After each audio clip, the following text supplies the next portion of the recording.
Da ieri mattina è stata riaperta al traffico veicolare a senso unico alternato e con limitazione della velocità via Piersanti Mattarella a Favara.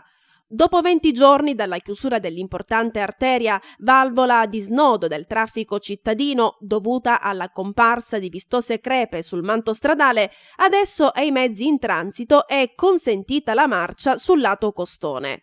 Per risalire all'origine del parziale cedimento di un tratto dell'asse stradale, il comune aveva incaricato la ditta SCR di Agrigento a effettuare lavori di scavo.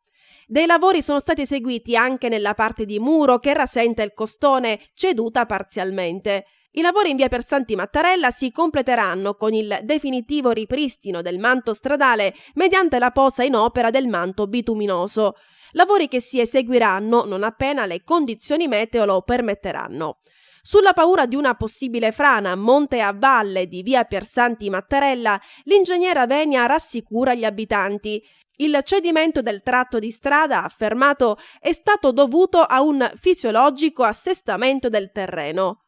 Quindi, per il capo dell'UTC non è in atto nessun movimento franoso.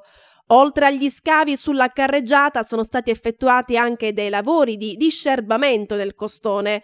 Questo ha consentito ai tecnici di verificare la presenza di eventuali lesioni nel terreno.